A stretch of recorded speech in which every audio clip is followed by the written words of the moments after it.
क्या आप जानते हैं कि 8वीं शताब्दी में भारत पर एक साथ दो दिशाओं से हमले हो रहे थे? पश्चिम से अरब आक्रमणकारी और पूर्व से पाल साम्राज्य। इन्हीं के बीच एक ऐसा राजा खड़ा था जिसने दोनों का डटकर मुकाबला किया। कन्नौज का सम्राट राजा यशोवर्मन। यशोवर्मन कन्नौज के शासक थे।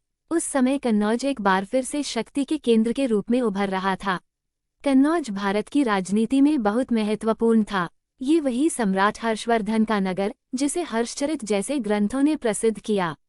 यशोवर्मन का काल लगभग 725 ईस्वी के आसपास माना जाता है। उस समय भारत राजनीतिक विखंडन से जूझ रहा था। अरबों ने सिंध विजय 711 ईस्वी के बाद भारत की ओर बढ़ना शुरू किया। जुनैद और तामिम जैसे अरब सेनापतियों ने पंजाब और राजपुताना में कई अभियान किए। यशोवर्मन ने इस बढ़ती हुई शक्ति को समय रहते पहचाना। माना जाता है कि उन्होंने अपनी सीमाओं की सुरक्षा के लिए मजबूत सैन्य नीति अपनाई और पश्चिम दिशा में अरबों की बढ़त को रोका।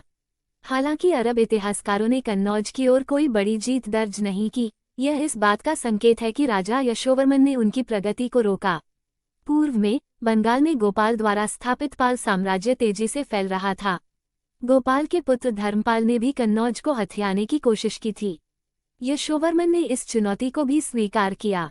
पालों के साथ उनका संघर्ष कई वर्षों तक चला। कुछ लेखों और ताम्रपत्रों से संकेत मिलता है कि यशोवर्मन ने धर्मपाल को कई बार पीछे हटने पर मजबूर किया। इस संघर्ष के चलते कन्नौज लंबे समय तक स्वतंत्र रहा। इतिहासकारों का मानना है कि यशोवर्मन एक कुशल सैन्य नेता, राजनीतिक कूटनीतिज्ञ और स्वाभिमानी सम्राट थे।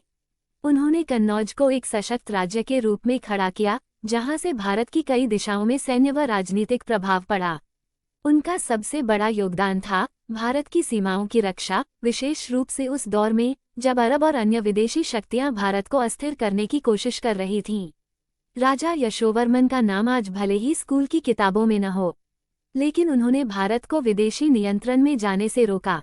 वे उन शूरवीरों में से थे जिन्होंने बिना किसी बड़े गठबंधन के अपनी रणनीति और संकल्प से भारत की गरिमा को बचाया।